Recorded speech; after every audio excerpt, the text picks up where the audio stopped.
አድማጮች ይህ ተስፋ ያለነ ኒውስ ነው። ሶማሊያ ከፓኪስታን እስከ 24 የሚደርሱ JF-17 የተሰኙ የጦር ጄቶችን ለመግዛት ውይይት ማድረግ መጀመሯ ተሰማ።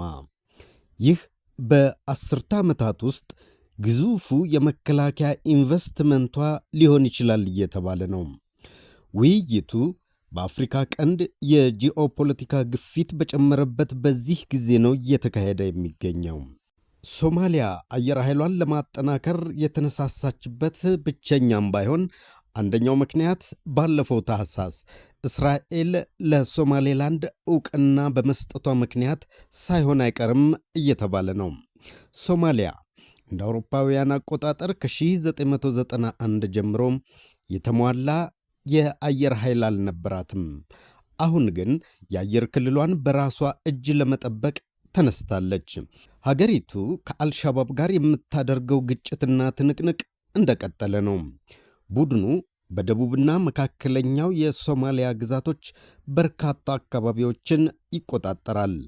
በሞቃዲሾም ተደጋጋሚ ጥቃቶችን ይፈጽማል።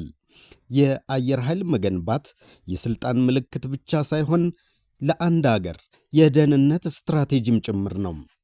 ለመሆኑም ሶማሊያ ከፓኪስታን በዚህ ግዙፍ መጠን ማለትም 24 የጦር ጀቶችን በአንድ ጊዜ የምትገዛበት ዋጋ ምን ያህል ይሆን? JF-17 የተሰኘው የፓኪስታን የጦር ጀት በዓለም በርካሽ ዋጋ እየቀረቡ ካሉት ተጠቃሹ ነው። የአንዱ ጦር ጀት ዋጋ ከ30 እስከ 40 ሚሊዮን ዶላር ይገመታል። በመሆኑም ሶማሊያ የምትገዛቸው 24 የጦር ጀቶች አጠቃላይ ዋጋ ወደ 900 ሚሊዮን ዶላር ገደማ ሊደርስ ይችላል እየተባለ ነው። ፓኪስታን እንደምትለው የምዕራብ ሀገራት ከሚያቀርቧቸው የጦር ጀቶች በዝቅተኛ ዋጋና በቀላል የፖለቲካ ግዴታ ለገበያ ታቀርባለች።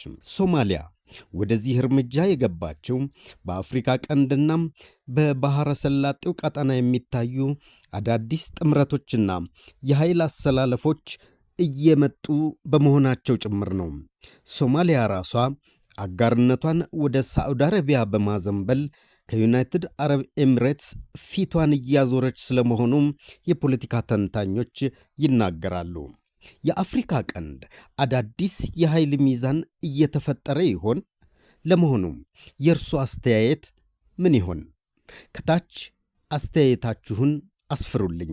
ተስፋ ያለነ ኒውስ፣ እውነትን በጥራት